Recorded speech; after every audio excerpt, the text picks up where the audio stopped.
love India, you are not alone. At 75, we've been through a lot, and it's time to look back. This is India at 75. And these are the people who are proudest of it.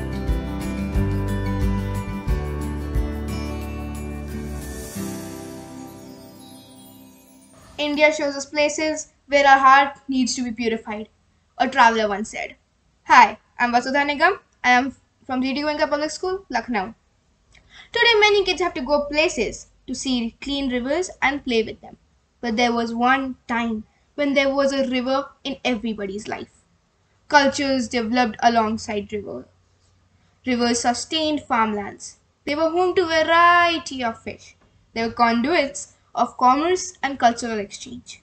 People followed waterways from canals to great rivers to build businesses, communities, and new lives. Rivers were revered and feared.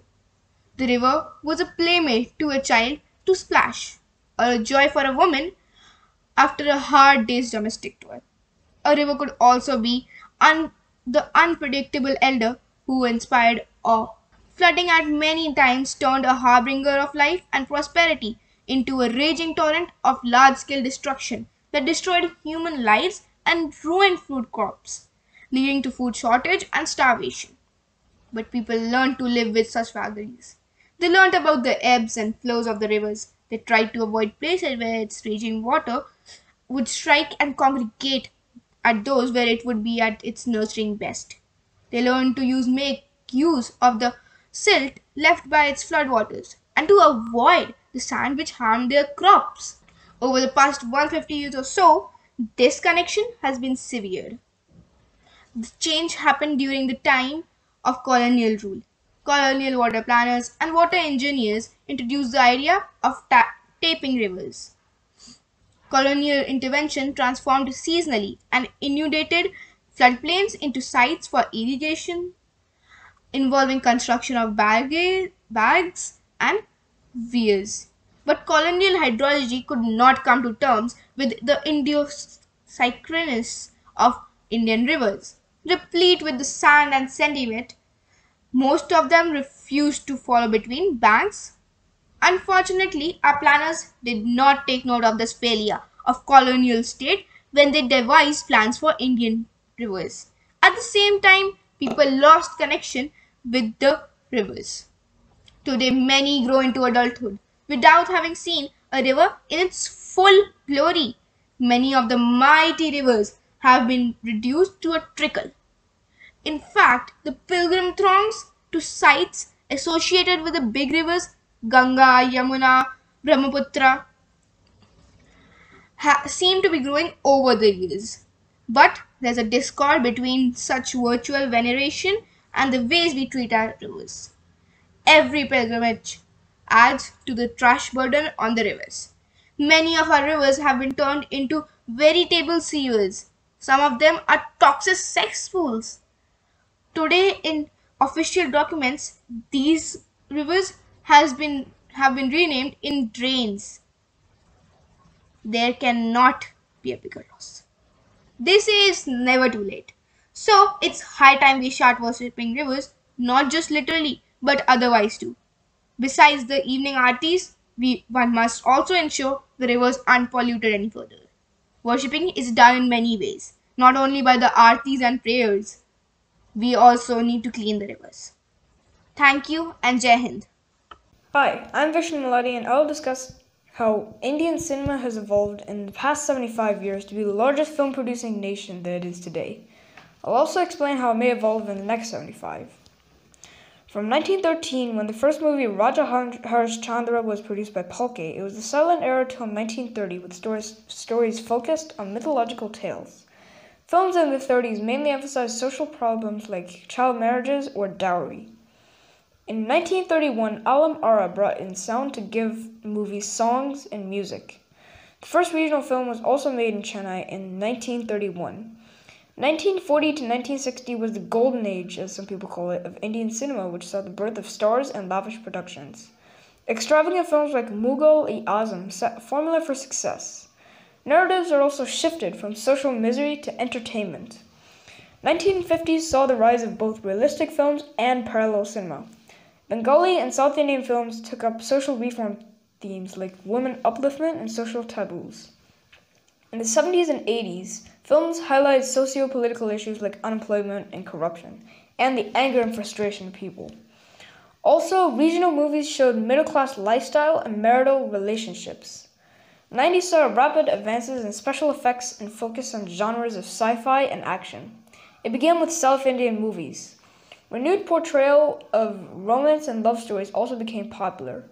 From 2000, technologies in Indian diaspora gave opportunities to make films with international appeal. Films became celebration of life and focused on empowerment, with Dangal as a good example.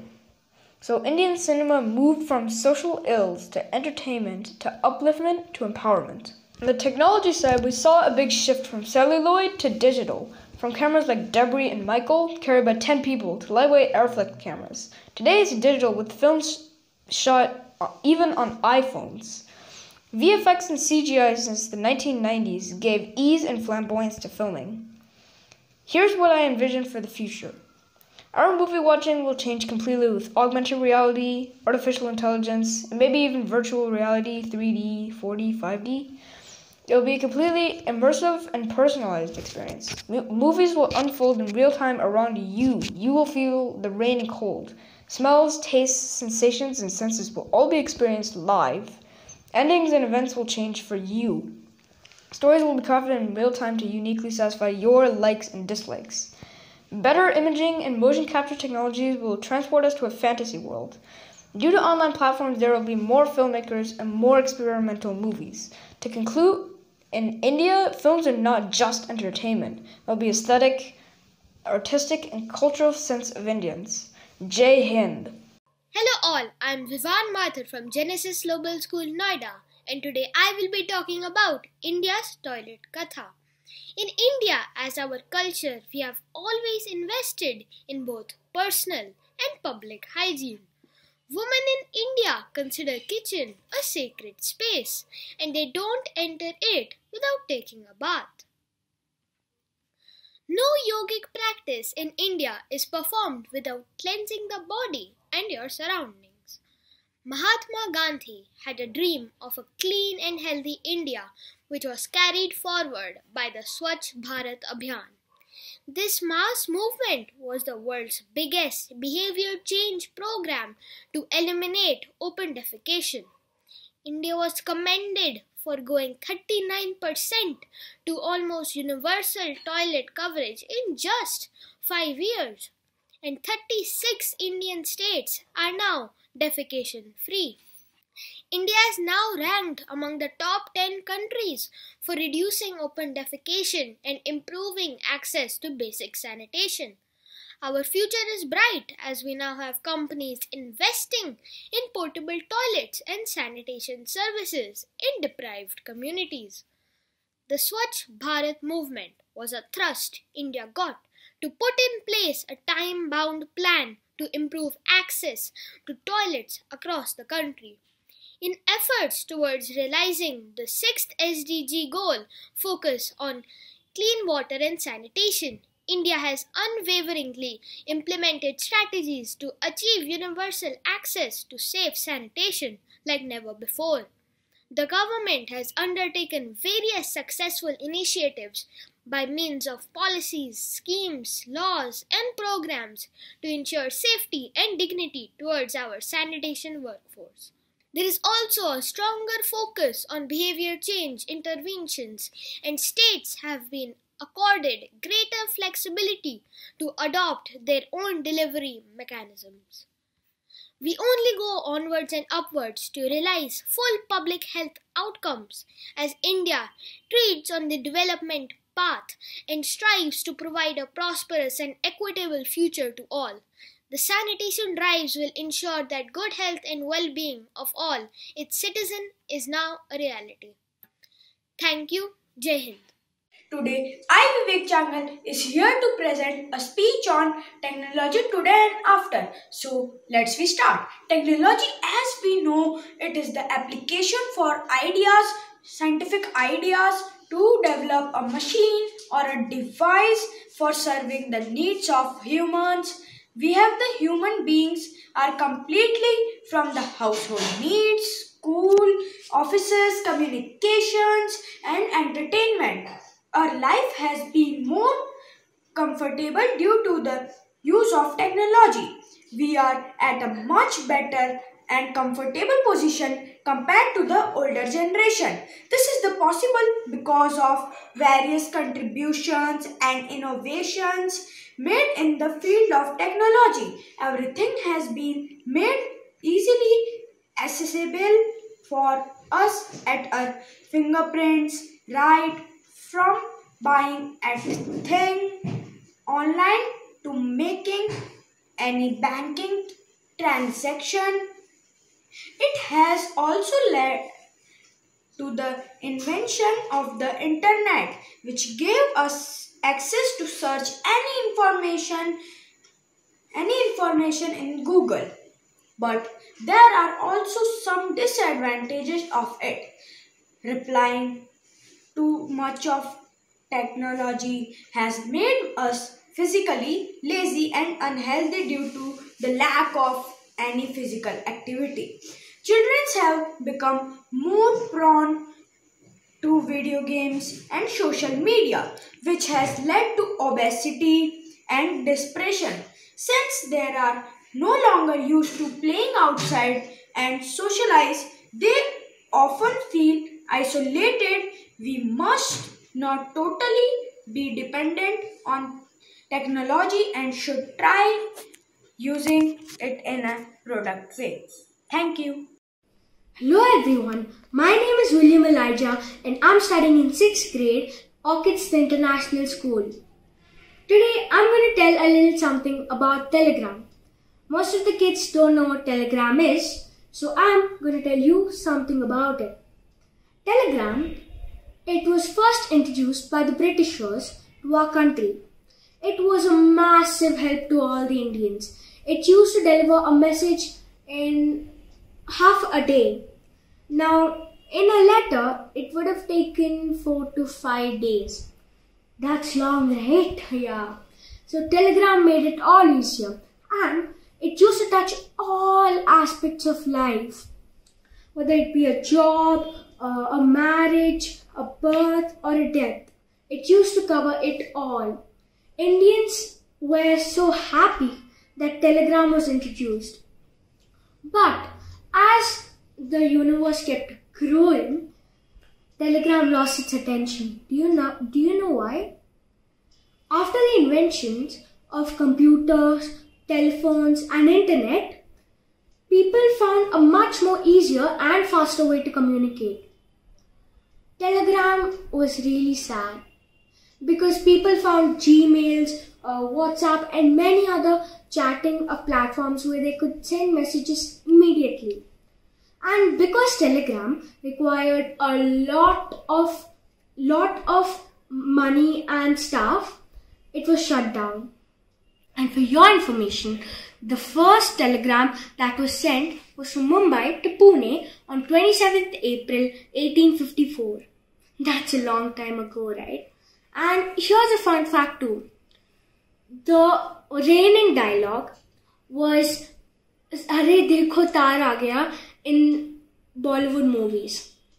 Now, to conclude, the journey of Telegram ended in 2013, but the service that it has done to us will not be forgotten. Thank you, Telegram, and thank you for watching. Bye. 26.36 million motor vehicles are produced by India every year, making it the 4th largest vehicle producer in the world. There were 100 million taxi users in 2020. The world's 2nd largest network of roads are found here in India. Warm greetings to one and all. This is YG Ananya of Class 8 from PSVB KK Nagar, Chennai. The network of India's roads is one of the busiest ones in the world. India's railway network is the 3rd largest. The Indira Gandhi International Airport is the 6th busiest airport in Asia. India is the fifth largest producer of automobiles in the world. But mind you, India wasn't always the developed nation we know it is today. India has come a long way and is continuing to improve every minute. So how was it 75 years before? The only way one could travel during those times was using public transport like trains.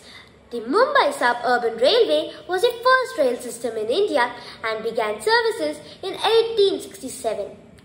It transports 6.3 million passengers daily and has the highest passenger density in the world. Later on, horse-drawn trams were introduced in Kolkata in 1873. Electric trams began in Chennai in 1895. After that came the cycle rickshaws, which were introduced in the 1940s. It has been a great feature of Delhi streets since the independence in 1947 and it's also the cheapest way to travel around the capital.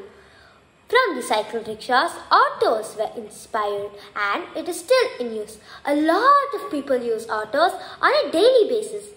Then came the classic Hindustan Ambassador in 1958, the pride of India. This car ruled Indian roads for more than 6 continuous decades. This was the start of something new. Many companies started producing cars and a lot of people wanted to travel in cars, but one had to buy one to travel in it and lots of people couldn't afford it. A new idea emerged. This was the start of cabs. You could travel from one place to another for less prices. Many people started using cabs and now companies like Uber, Ola, Meru, Savari, etc. have become very successful.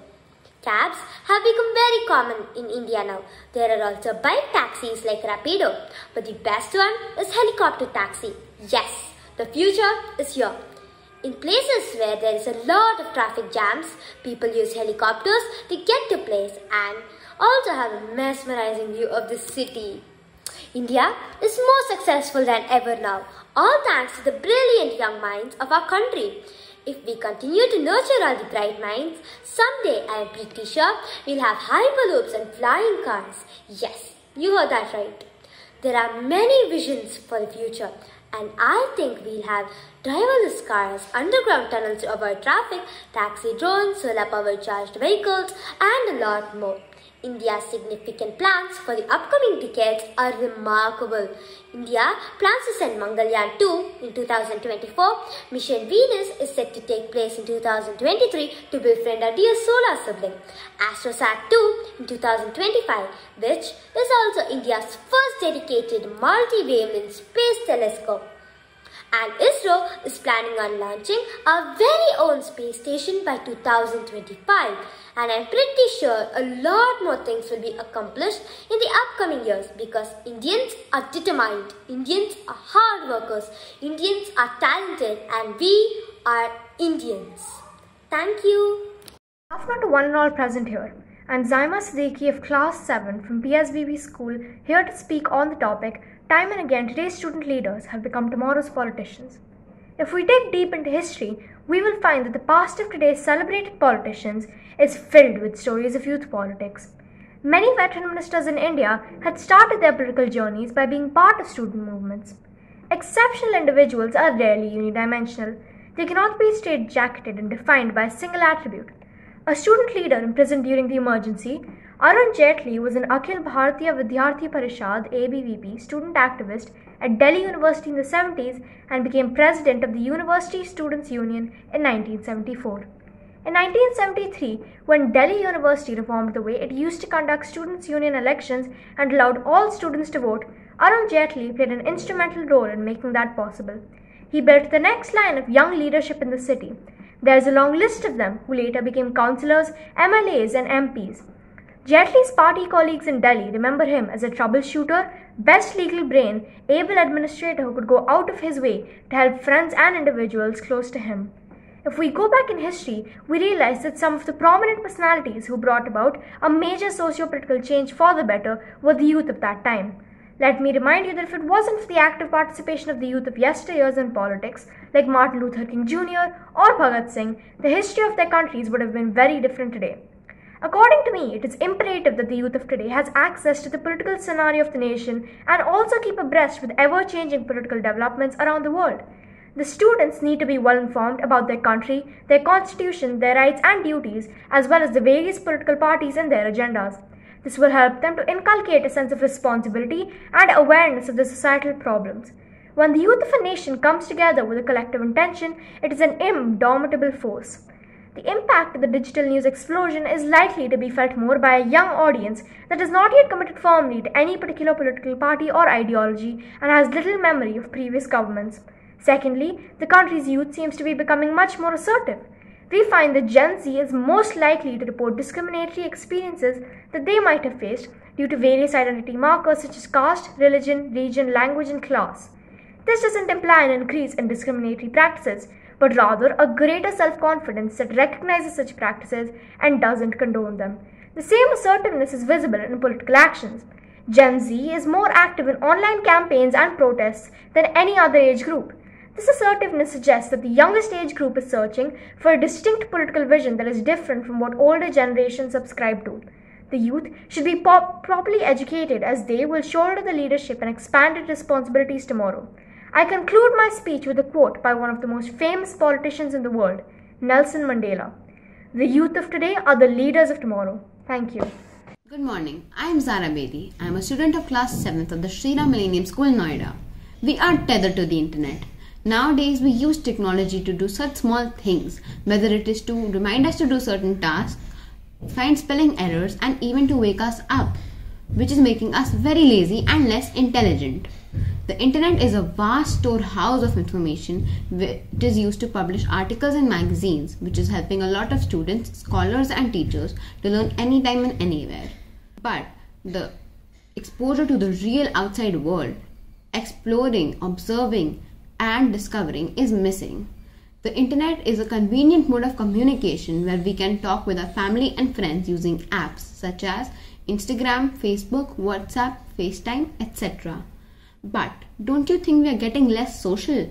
Our talking skills are deteriorating day by day and we aren't as well connected as to our friends as we were when we were meeting them physically. Most of the brands have their own shopping portals where we can buy any item by just a click of a button. But the texture of the material and the appearance of the clothing cannot be judged when we are using the internet. Studies have shown that people who use internet excessively are suffering from headaches, depression and even anxiety. The students have low grades and find studying even harder. Now just imagine what will happen to us in the future.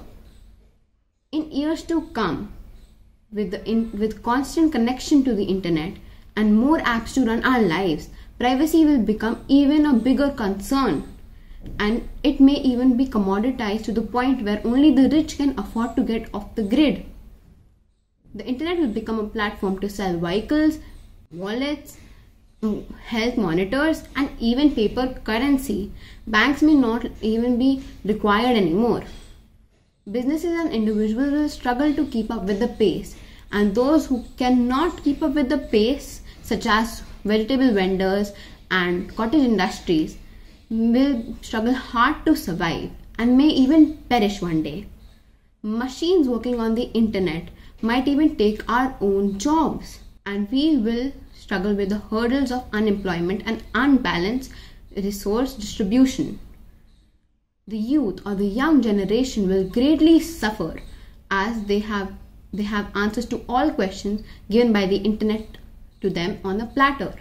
They are not using their thinking skills at all, and that thinking skill may even diminish by time. So now it is in our hands to evolve the internet into a helpful and a better tool.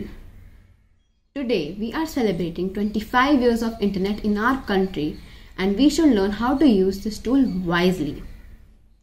Today, I appeal to you to adopt a healthy lifestyle and lower your dependency on the internet.